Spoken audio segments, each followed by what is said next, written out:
Okay. Okay. Okay. I'm Brin, recovering compulsive overeater. If you don't mind, of course, I'm 83 years old and I forget a lot of this, so I'm going to be reading a lot of things. Um, I guess I was born a compulsive overeater because I remember at the age of 3, after supper, my parents would go in the living room and listen to the radio. This was before television. And I would go back into the kitchen after supper and eat the food off the table that wasn't eaten. And also, I used to take a lot of ribbing and teasing because of my overweight ever since I was about 4 or 5 years old. Even when I was in a boys' school, a boarding school, the kids would give me a hard time about my weight. They call me fatty 2x4. I can't get through the kitchen door. That little poem. I used to get so mad. And even later in my grade school years, now this was me. A couple. If you can see that, can you see that picture? It was me at 8 years old. Here's another one, 8 years old, and I was 100 pounds. And then a year later, I was 130 pounds, and I was 9 years old. So it was I was kind of shy of girls, because afraid of rejection. When I entered high school and that. So I went on a diet. One time I went on a diet for lost 30 pounds in 30 days. And I had some more time than normal weight like this. And then I graduated from high school of the normal weight. So, but I started packing on the pounds when I was, well, mostly after, I was overweight up until like the time I got married at age 28. And I used to, when I lived in Minneapolis, I used to work in the parking garage. I went home. This is after 1 o'clock in the morning. And my wife would give me a big dinner of pasta, which and this really packed on the pounds. I was, in no time, I was up about 400 pounds. And this is, now, because of I'll get into my story about my morbid obesity. Because of my compulsive eating and morbid obesity and low self, I felt since my childhood and into my adult years that I was good for nothing and felt like a social outcast, not to mention a total failure in everything I touched. So I've been in and out of OA since 1978. I walked through the doors, first walked doors OA in Burbank, California in 1978. I never until recent years really worked the 12-step program of traditional OA and later OA How.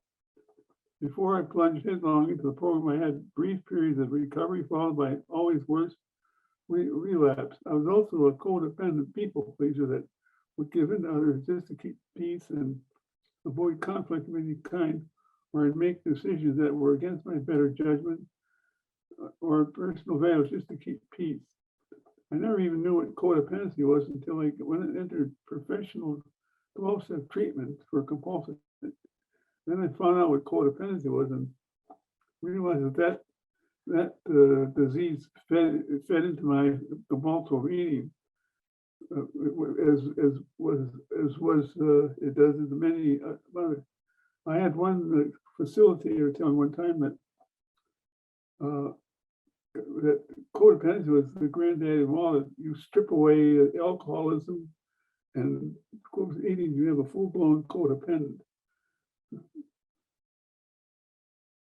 Anyway, after inpatient treatment, however, though I made great strides in my successful go to pension recovery in the following years, I was still plagued by my compulsive overeating and obesity, morbid obesity.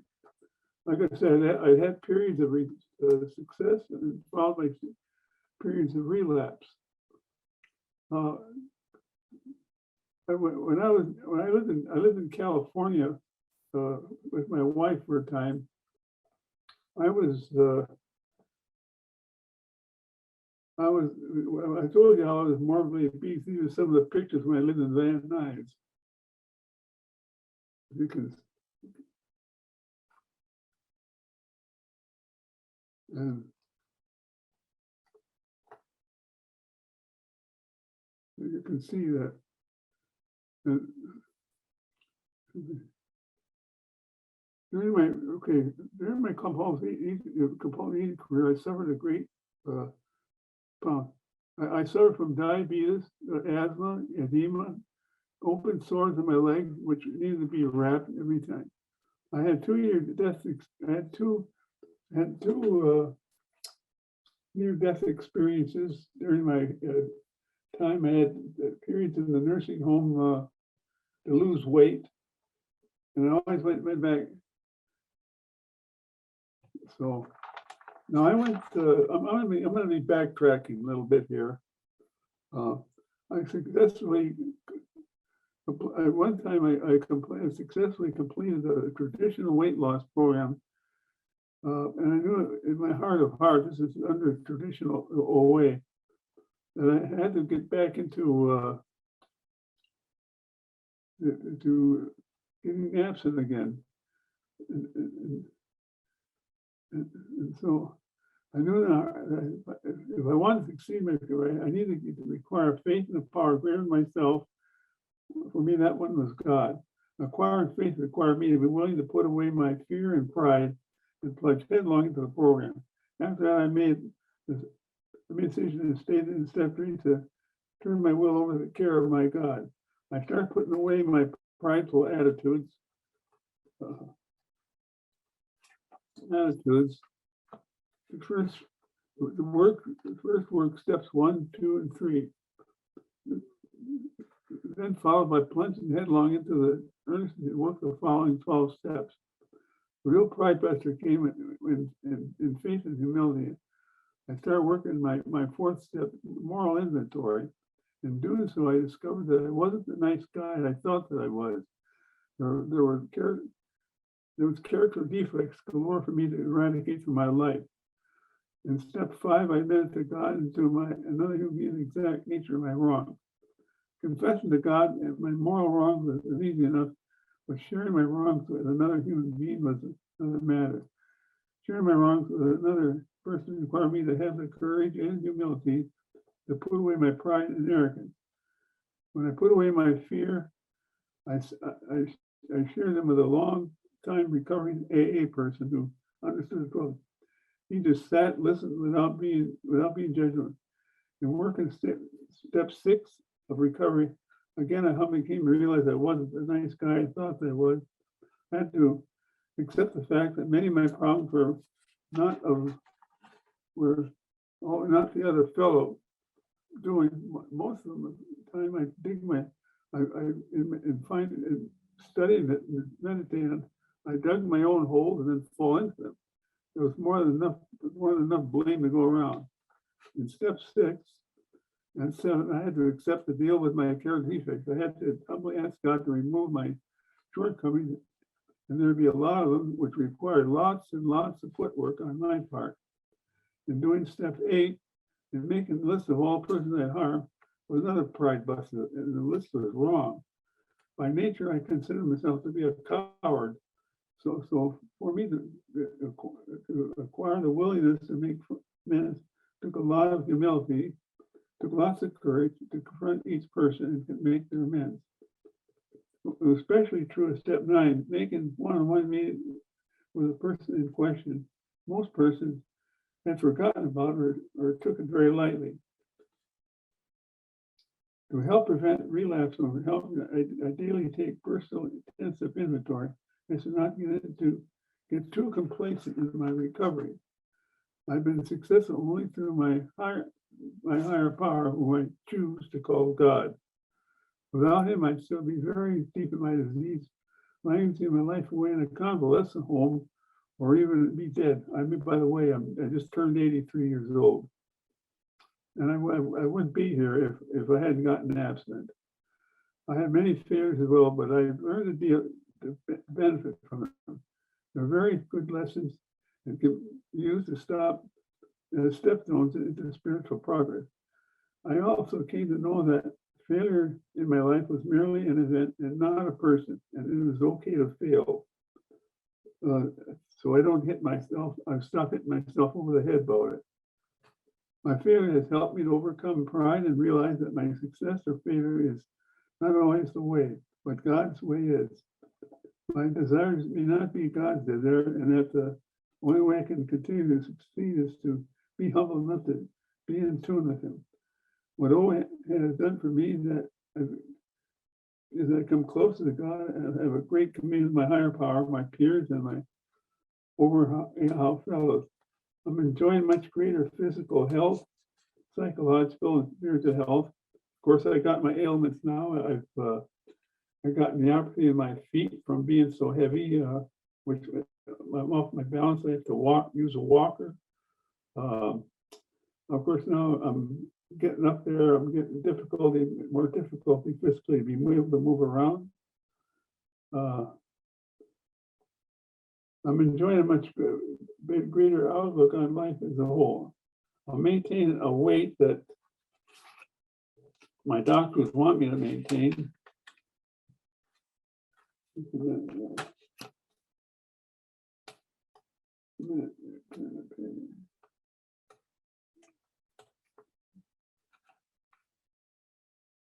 Can't get a hold of it.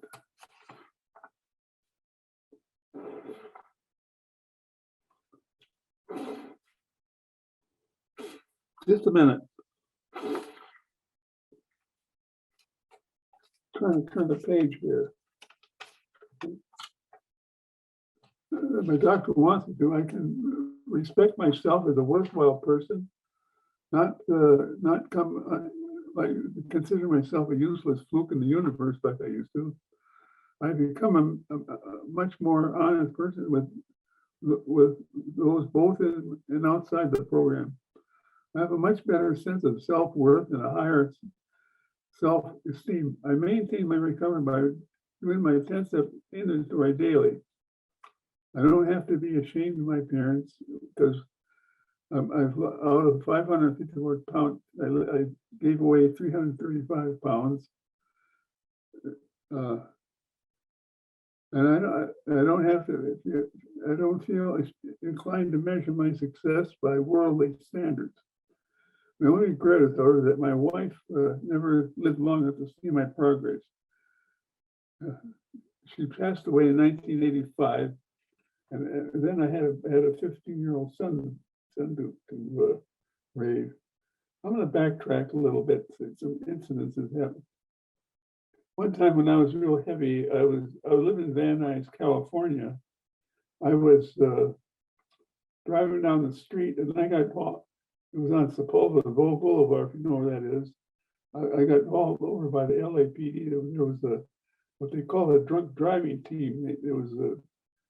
They had a van where they could test you. They had me hauled over because I was driving erratically, and not because I was drunk, because I don't drink.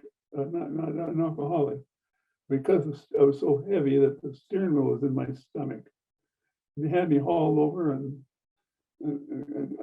I asked them, the officer, they says, they thought I was drinking. No, I'm not drunk, I'm just too fat for the car. That's so, I mean, there was a few instances like that. But anyway, I'm getting back when, how do I define, I used to think that success was in having a good job with money and a nice family was a nice thing. Well, these things are good within reason. They're not everything. Focus on them or setting unrealistic goals to obtain them would be my downfall. I came to realize that there are all kinds of success, and all kinds of failure.